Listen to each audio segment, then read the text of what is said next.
Hi friends, welcome back to Maitri's cooking and creations. ಪ್ರತಿ ವರ್ಷದಂತೆ ಈ ವರ್ಷವೂ ಕೂಡ ಉತ್ತರ ಕನ್ನಡ ಜಿಲ್ಲೆಯ ಶಿರಸಿ ತಾಲೂಕಿನಲ್ಲಿ ನಡೆದಂತಹ ಡೇರೆ ಮೇಳದ ಕೆಲವು ತುಣುಕುಗಳು ನಿಮಗೋಸ್ಕರ ಇಲ್ಲಿ. ಹಾಗೆ ಈ ವಿಡಿಯೋಗಳನ್ನೆಲ್ಲ ನನಗೆ ಗೆಳತಿ ಸುಮಾ ನಾಗರಾಜ್ ಇವರು ಮಾಡಿ ಕಳುಹಿಸಿಕೊಟ್ಟಿದ್ದು.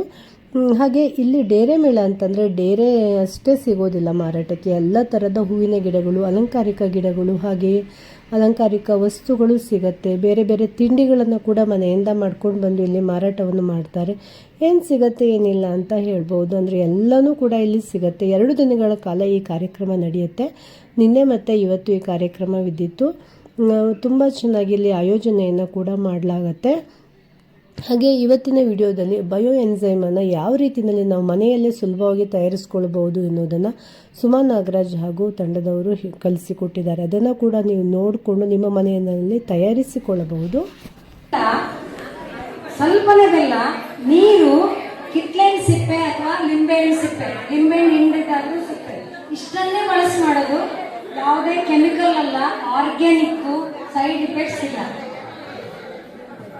ಇದು ಪೆಂಟೆ ಬೆಲ್ಲ ಅಂತ ಹೇಳ್ತೀವಲ್ಲ ನಾವು. ಈಗ ಮನೆಯಲ್ಲಿ ಹುಳಿ ಬೆಲ್ಲ, ಹಾಳಾದ ಬೆಲ್ಲ ಹೋದ ವರ್ಷದೆಲ್ಲ ಇರುತ್ತಲ್ಲ, ಅದನ್ನ ಸಹ ಯೂಸ್ ಮಾಡ್ಬೋದು. ಇದರ ಪ್ರಮಾಣ 1. ಅಂದ್ರೆ ಈಗ ಈ ಅದನ್ನೆಲ್ಲ ಸುಮಾ ಅವರು ನಿಮ್ಗೆ ಹೇಳ್ತಾರೆ. ಇದರ ಉಪಯೋಗ ಮಾತ್ರ ನಾನು ಹೇಳ್ತಾ ಇದ್ದೆ, ಕೇಳ್ಕೊಳ್ಳಿ.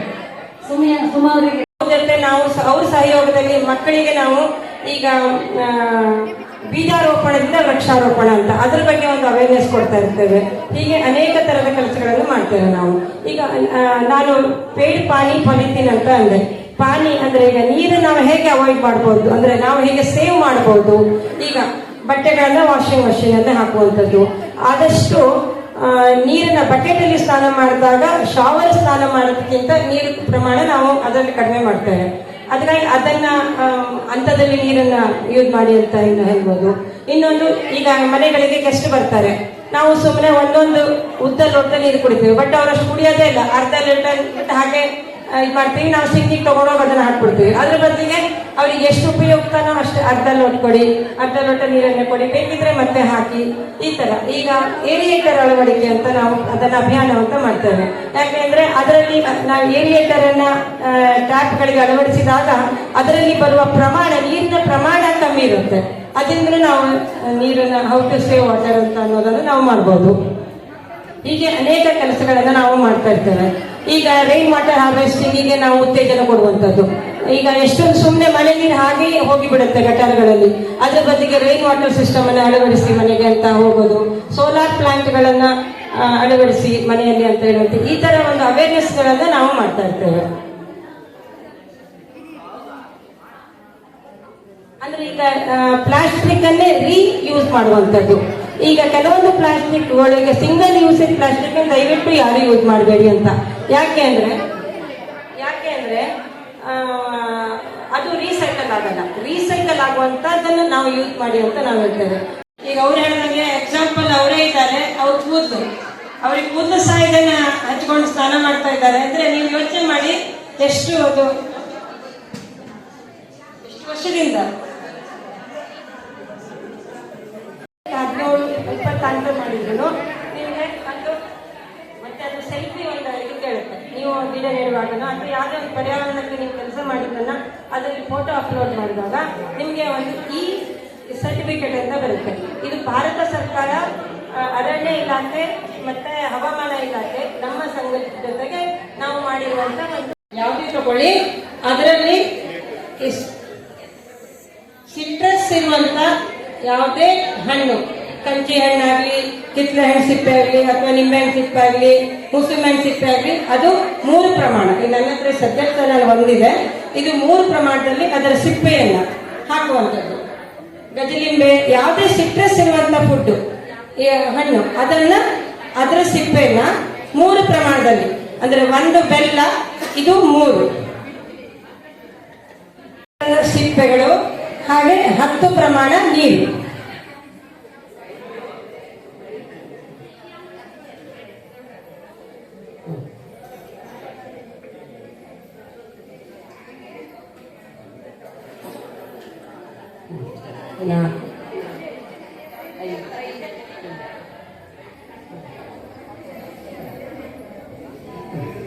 10 6 7 8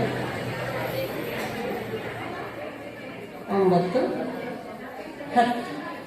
10 ಲೋಟ ಇದಕ್ಕೆ 1:3:10 ಪ್ರಮಾಣದಲ್ಲಿ ಈಗ ನೀರು 10 ಹಾಕಿದ್ದೇನೆ. ಈಗ ನಿಮಗೇನಾದ್ರೂ ಅದಕ್ಕೆ ಸೋಪಿ ಫೀಲ್ ಬರಬೇಕು ಅಂತ ಅಂದ್ರೆ, ಸೋಪಿ ಫೀಲ್ ಬರಕ್ಕೆ ಮನೆಯಲ್ಲಿರುವ ಅಟ್ಲೆಕಾಯಿಯನ್ನು ಹಾಕ್ಬೋದು ಇದಕ್ಕೆ. ಇದು 90 ಡೇಸ್ ರೆಡಿ ಆಗುತ್ತೆ. ಇದಕ್ಕೆ ನಾವು ಈಸ್ಟ್ ಅಂದ್ರೆ ಬೇಕರಿ ಫುಡ್ ಯೂಸ್ ಮಾಡ್ತಾರೆ, ಈಸ್ಟ್ ಹಾಕಿದಾಗ 40 ಡೇಸ್ಗೆ ಇದು ರೆಡಿ ಆಗುತ್ತೆ. ಇನ್ನೊಂದು ಅಂದ್ರೆ ನಾವು ಆಲ್ರೆಡಿ ಮಾಡಿದ್ದು ಮನೆಯಲ್ಲಿ ಇದ್ದದ್ದು ಬಯೋ ಲಿಕ್ವಿಡ್ ಹಾಕಿದ್ರೆ ಅದು ಈಸ್ಟ್ ತರನೇ ವರ್ಕ್ ಆಗಿ ಅದು 40 ಡೇಸ್ ಅಲ್ಲಿ ರೆಡಿ ಆಗುತ್ತೆ. ಇಲ್ಲ ಅಂದ್ರೆ 90 ಡೇಸ್ ಅಲ್ಲಿ ಆಗುತ್ತೆ. ಇದಕ್ಕೆ ಎಂತ ಮಾಡಬೇಕು ಅಂದ್ರೆ ಪ್ರತಿ ದಿನ ಇದನ್ನ ಒಂದ್ಸಲ ಹೀಗೆ ಮುಚ್ಚಳವನ್ನ ಇದನ್ನ ಓಪನ್ ಮಾಡಿ, ಯಾಕೆಂದ್ರೆ ಅದರಲ್ಲಿ ಗ್ಯಾಸ್ ಫಾರ್ಮ್ ಆಗಿರುತ್ತೆ. ಆಲ್ಮೋಸ್ಟ್ ಅಂದ್ರೆ ಸೇಫರ್ ಸೈಡು 20 ಡೇಸ್ ಇದನ್ನ ಮಾಡಿದ್ರೆ 15 to 20 ಡೇಸ್ ಅಂತ ನಾವು ಹೇಳ್ತೇವೆ. ಒಂದ್ಸಲ ಇದನ್ನ ಹೀಗೆ ಮನೆಯಲ್ಲಿ ಹೀಗೆ ಶೇಕ್ ಮಾಡಿ ಒಂದ್ಸಲ ಓಪನ್ ಮಾಡಿ ಮತ್ತೆ ಇಡಬೇಕು. ಕಂಟಿನ್ಯೂಸ್ 20 ಡೇಸ್ ಮಾಡಿದ್ರೆ ನಿಮ್ಗೆ ಇದು 90 ಡೇಸ್ ರೆಡಿ ಆಗುತ್ತೆ. ಈ ತರ ಆಗುತ್ತೆ ನೋಡಿ. ಇದು 3 ವರ್ಷದ್ದು. ಇದಕ್ಕೆ ಅಟ್ಲಕಾಯಿ ಹಾಕಿಲ್ಲ, ಗಿಡಕ್ಕೆ ಹಾಕೋದಾಗಿದೆ. ಇದಕ್ಕೆ ಅಟ್ಲಕಾಯಿ ಹಾಕೊಂಡ್ರೆ ಸ್ಪ್ರೇನು ಮಾಡ್ಬೋದು. 3 ವರ್ಷದ್ದು ನೋಡಿ ಹೇಗಿದೆ, ಒಂದು ಹುಳ ಆಗಿದೆಯಾ ಏನಾಗಿದೆ ನೋಡಿ. ಇದಕ್ಕೆ ಅಟ್ಲಕಾಯಿ ಹಾಕೊಂಡು ಸಿಗರೇಟ್ ಹಾಕೊಂಡ್ರೆ ತಲೆ ಶಾಂಪು, ನೆಲ ಒರೆಸಕ್ಕೆ, ಕಾರಿಂದ ಹೇಳಿರೋದಂಗೆ ಹೆಡ್ಡಿಂದ ಕಾರ್ವರೆಗೂ ವಾಶಿಗೆ ಬರ್ತದೆ. ಹಾಗಾಗಿ ಇದರಿಂದ ಸೈಡ್ ಇಫೆಕ್ಟ್ಸ್ ಇಲ್ಲ. ಹಾಕೋದೇನು ಹೇಳಿ ನಮ್ದು ಆಯ್ತು ಅಂತ ಅಂದ್ರೆ ಲಿಕ್ವಿಡ್ ತಯಾರಾಯ್ತು ಅಂತ ತಿಳ್ಕೊಳ್ಳಿ. ಕಾರಣ ಏನು ಅಂದ್ರೆ ಈ ಸಿಪ್ಪೆಗಳಿದೆಯಲ್ಲ ಅದೆಲ್ಲ ಕೆಳಗಡೆ ಹೋಗಿ ಕೂತಿರುತ್ತೆ. ಇದು ಆಯ್ತು ಅಂದ್ರೆ ಅವಾಗ ಅದು ರೆಡಿ ಆಯ್ತು ಬಯೋ ಎನ್ಸೈಮ್ ಅಂತ. ಇದನ್ನ ಮನೇಲಿ ಮಾಡಿ ನೋಡಿ. ಅಂದ್ರೆ ತುಂಬಾ ಸೇಫು, ಅಂದ್ರೆ ಆರ್ಗ್ಯಾನಿಕ್. ಎಲ್ಲರೂ ಆದಷ್ಟು ಟ್ರೈ ಮಾಡಿ ಮನೆಯಲ್ಲಿ.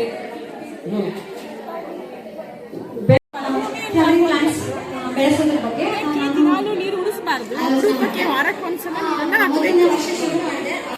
ಹಾಗೆ ನನ್ನ ಚಾನಲನ್ನು ಸಬ್ಸ್ಕ್ರೈಬ್ ಮಾಡ್ಕೊಂಡಿಲ್ಲ ಅಂತಂದರೆ ದಯವಿಟ್ಟು ಸಬ್ಸ್ಕ್ರೈಬ್ ಮಾಡ್ಕೊಳ್ಳಿ. ವಿಡಿಯೋ ಇಷ್ಟ ಆದರೆ ಲೈಕ್ ಆ್ಯಂಡ್ ಶೇರ್ ಮಾಡೋದನ್ನು ಮರಿಬೇಡಿ. ಒಂದೆರಡು ಅನಿಸಿಕೆಗಳನ್ನ ಹಂಚಿಕೊಳ್ಳಲು ಬಂದಿದ್ದಾರೆ. ಮೇಡಮ್, ನಿಮ್ಗೆ ಡೇರೆ ಮೇಳ ಹೇಗೆ ಅನ್ನಿಸ್ತು? ನೀವು ಏನು ತಂದಿದ್ರಿ? ಮೇಡಮ್, ಫಸ್ಟ್ ಆಫ್ ಆಲ್ ಇಲ್ಲಿ ಎಲ್ಲ ಅವಕಾಶ ಕೊಟ್ಟಿರೋ ಎಲ್ಲರಿಗೂ ನಾನು ಕೃತಜ್ಞತೆ ಹೇಳಕ್ಕೆ ಇಷ್ಟಪಡ್ತೀನಿ. ಯಾಕೆ ತುಂಬಾ ಚೆನ್ನಾಗಿದೆ. ಈ ಕ್ರೌಡ್ ಒಂಥರ ಹಬ್ಬದ ಥರ ವಾತಾವರಣ ಸೃಷ್ಟಿಯಾಗಿದೆ. ಆಮೇಲೆ ಇಲ್ಲಿ ಬಂದಿರುವಂತಹ ಎಲ್ಲ ಮಹಿಳೆಯರೇ ಜಾಸ್ತಿ ಪಾರ್ಟಿಸಿಪೇಟ್ ಮಾಡಿದ್ದಾರೆ. ಅವರದ್ದೇ ಆದ ಒಂದು ರೀತಿಯ ಒಂದು ಉದ್ಯೋಗವನ್ನ ಅವರೇ ನಿರ್ಮಾಣ ಮಾಡ್ಕೊಂಡಿದ್ದಾರೆ. ಅದಕ್ಕೆ ನಂಗೂ ಖುಷಿ ಆಗ್ತಾ ಇದೆ. ಯಾಕೆಂದ್ರೆ ನಾನು ಗೌರ್ಮೆಂಟ್ ಸ್ಕೂಲ್ ಆಗಿ ರಿಟೈರ್ಡ್ ಆಗಿದ್ದೆ. ಇಲ್ಲಿ ಬೆಂಗಳೂರಿಂದ ಬಂದು 2 ವರ್ಷ ಆಯ್ತು. ನಾನು ಏನೋ ಒಂದು ಅವಕಾಶ ಬೇಕು, ಏನಾದರೂ ತುಂಬಾ ಫೀಲ್ಡ್ ಯೋಚನೆ ಮಾಡಿದಾಗ ನನಗೆ ಇಷ್ಟ ಆಗಿದೆ. ಯಾಕೆಂದ್ರೆ ನಮ್ಮ ಯಜಮಾನರು ಕೂಡ ಕಂಟ್ರಿ ಓಡಾಡಿದ್ರು ಕೂಡ ಅವ್ರು ಎಲ್ಲಿ ಹೋಗಡೆ ಬರೀ ಚಾಕ್ಲೇಟ್ ತರೋದು ಅದು ನನಗೆ ಅದೇ ಒಂದು ಅವಕಾಶ ಅಂತ ಅನ್ಕೊಳ್ತಾ ಇದ್ದೀನಿ. ನನಗೆ ಯಾವುದು ಗ್ಯಾಲಕ್ಸಿ ಮಾರ್ಕೆಟಿಂಗ್ ಆಗ್ತಾ ಇದೆ. ನಮ್ಗೆ ಇಲ್ಲಿ ಫಸ್ಟ್ ಟೈಮ್ ಅವಕಾಶ ಇದೆ.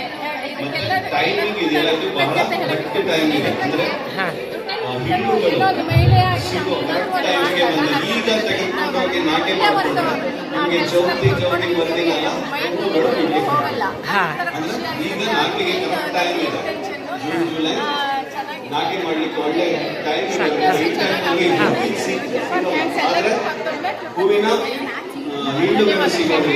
ನಿನ್ನೆಯಿಂದ ನೋಡ್ತಾ ಇದ್ದಂಗೆ ಸಮಾರಂಭ ಇವತ್ತು ಮುಕ್ತಾಯ ಸಮಾರಂಭ ಅಲ್ಲ, ಆಕ್ಚುಲಿ ನಮಗೆ ಬೀಳ್ಕೊಡುಗೆ ಸಮಾರಂಭ ಆದಂಗೆ ಅನಿಸ್ತಾ ಇದೆ. ಅವರಿಗೆಲ್ಲ ತುಂಬ ಯಶಸ್ವಿಯಾಗಿ ನಾವು ಏನೇ ಇಲ್ಲ ಗಡಿಬಿಡಿಯಲ್ಲಿ ರೆಡಿ ಮಾಡಿದ್ರು ಕೂಡ ಇಷ್ಟು ಯಶಸ್ವಿ ಆಯಿತು.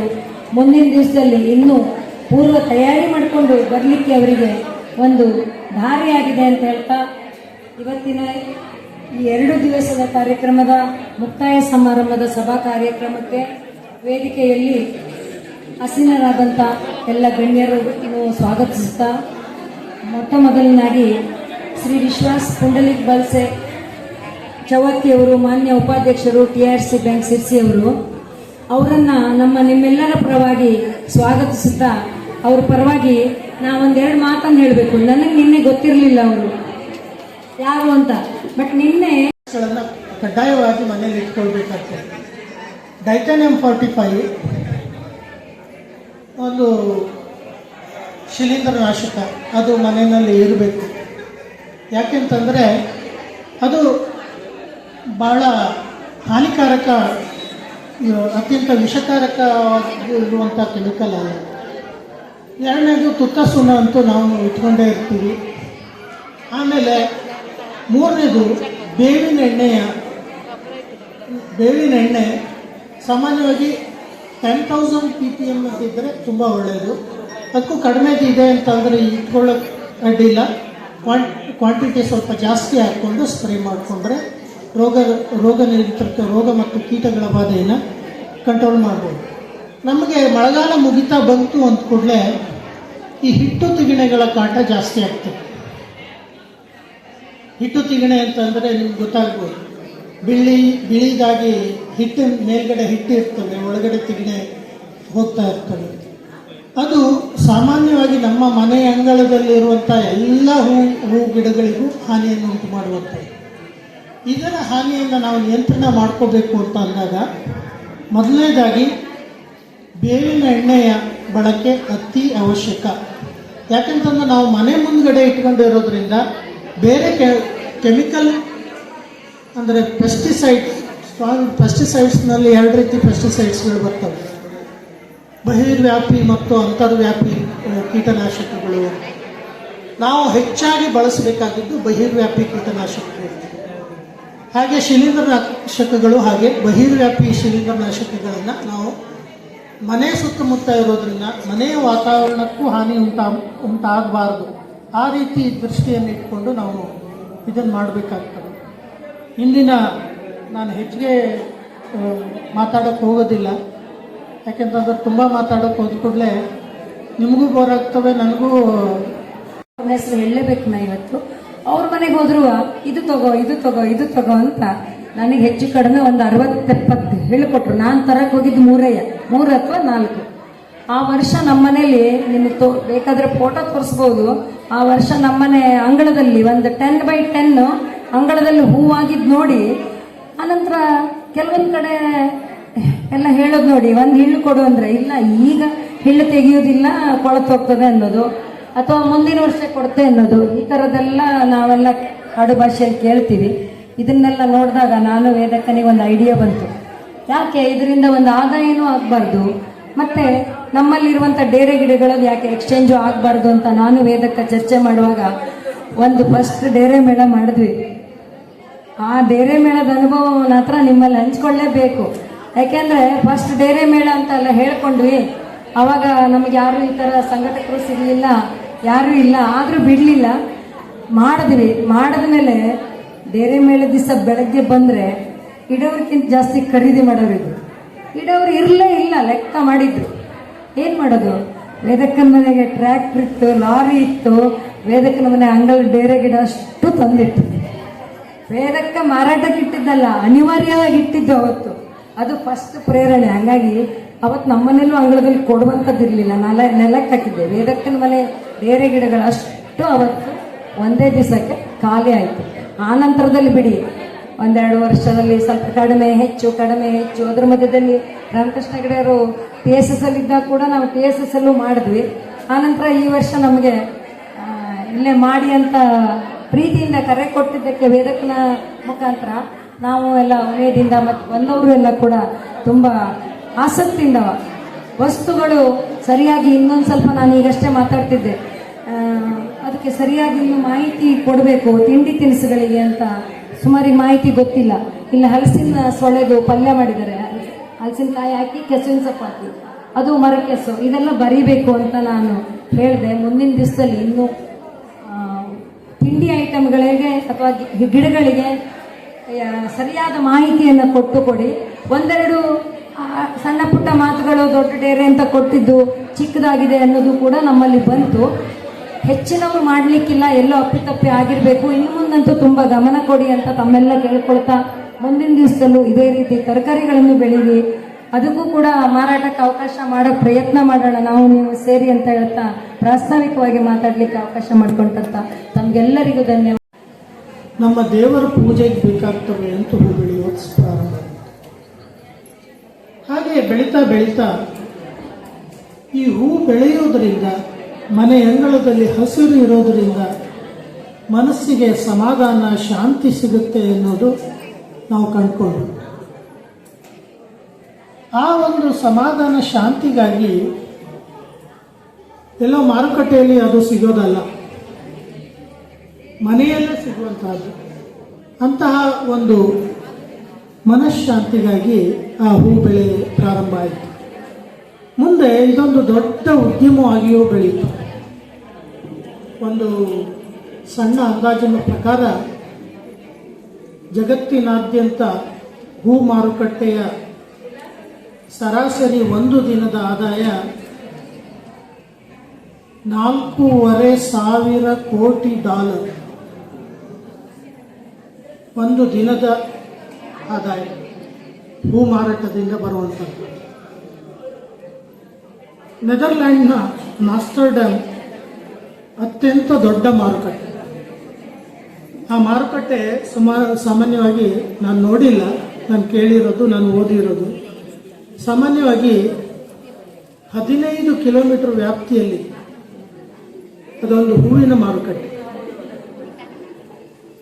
ಇನ್ನು ಹೂ ಬಹಳ ದಿನ ಇರುವಂಥದ್ದಲ್ಲ, ಕೆಲವೇ ಎಕ್ಸೆಪ್ಷನ್ಗಳಿದ್ದಾವೆ, ಇಲ್ಲ ಅಂತಲ್ಲ. ಬರ್ಡ್ ಆಫ್ ಪ್ಯಾರಡೈಸ್ ಅಂತ ಹೂಗಳು 45 ದಿನಗಳ ಕಾಲ ಇರ್ತವೆ.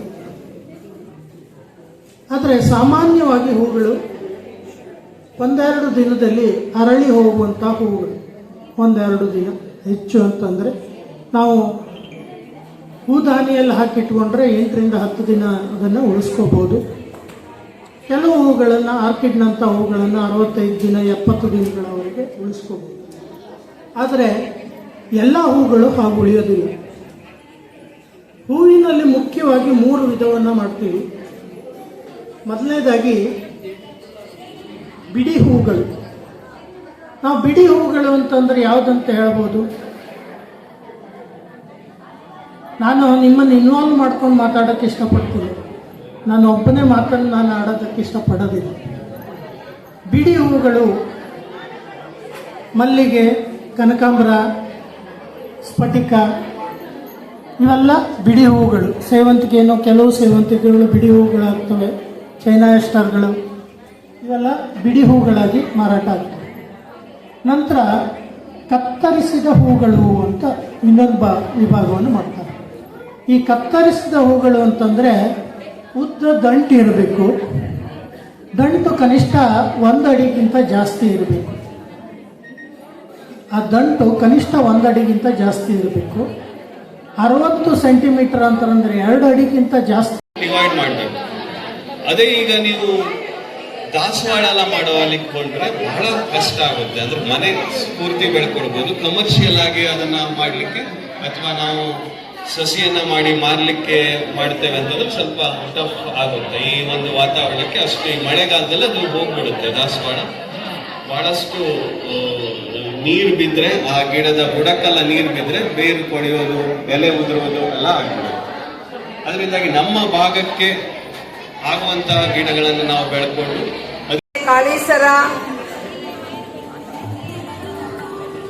ಮುಂದಿನ ತಯಾರಿ ಸುಶೀಲಾ ಶ್ರೀಪಾದ್ ಭಟ್. ಮುಂದಿನ ತಯಾರಿ. ಇವತ್ತಿನ ವಿಡಿಯೋ ಇಷ್ಟ ಆಯಿತು ಅಂತ ಅಂದ್ಕೊತಾ ಇದ್ದೀನಿ. ಮತ್ತೆ ಸಿಗ್ತೀನಿ. ಬಾಯ್ ಬಾಯ್.